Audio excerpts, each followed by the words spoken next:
আজকে ৩ রাত ধরে ঘুমাইতে পারে না একমাত্র ডাকাতের ভয়ে। রাত হলে চিল্লাচিল্লি শুরু হয়ে যায়, ডাকাত আসছে। এমনিতেই মোবাইল টিপতে টিপতে অনেক রাত হয়ে যায়, আর যখন কিনা একটু ঘুম ধরে অমনি শুরু হয় যে এই ডাকাত আসছে ডাকাত আসছে, তখন কেমন লাগে বলেন। আসসালামু আলাইকুম, সবাই কেমন আছেন? আশা করি নিশ্চয়ই ভালো। আজকে আমি খুদের ভাত রান্না করব।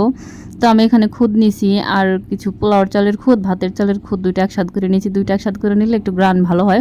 তো আজকে শুক্রবার, আমি ভাবলাম যে সকাল সকাল খুদের ভাত রান্না করি। সবথেকে বড় বিষয় হচ্ছে কি যে বৃষ্টি হলে আমরা খুদের ভাত রান্না করি সকালবেলা।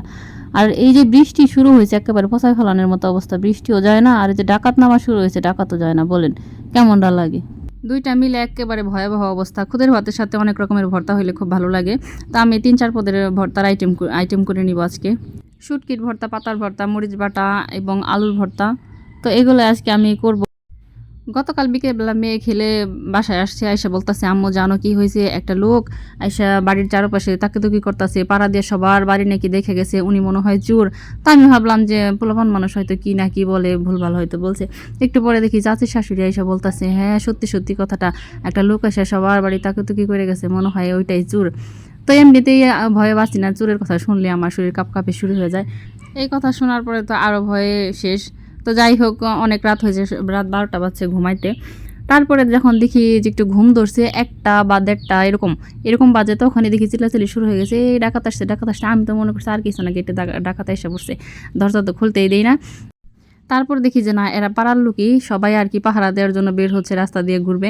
তো সবাই একজোট হয়ে বের হচ্ছে, জানি রাত হলে ডাকাত না আসতে পারে, সেই জন্য এরা চিল্লাচিল্লি করে বের হয়েছে। এখন সবার একটু একজোট হয়ে একসাথে সতর্ক থাকাটা উচিত। আর সব থেকে ভালো লাগছে একটা জিনিস, যে ডাকাত নাকি ড্রোন ক্যামেরা দিয়ে খুঁজে খুঁজে তারপরে ধরতাছে সেনাবাহিনীরা, এই জিনিসটা খুবই ভালো লাগছে।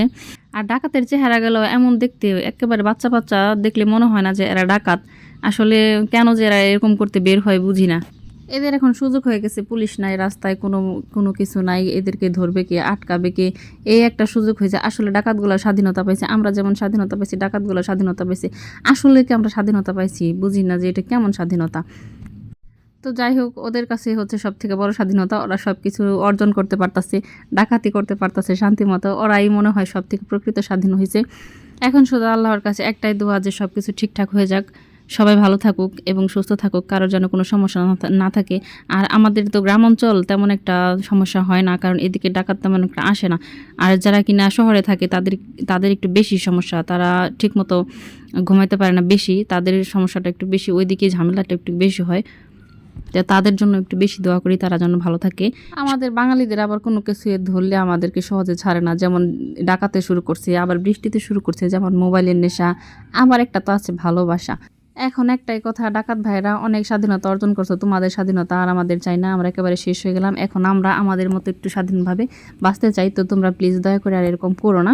তো সবাই ভালো থাকবেন, সুস্থ থাকবেন। আপনাদের সাথে কথা বলতে বলতে অনেক বেশি কথাই বলে ফেললাম, বেশি কথা বলতে বলতে আমার কাজও শেষ হয়ে গেছে। তো সবাই ভালো থাকবেন, সুস্থ থাকবেন আর একটু সতর্ক থাকবেন। আল্লাহ হাফেজ।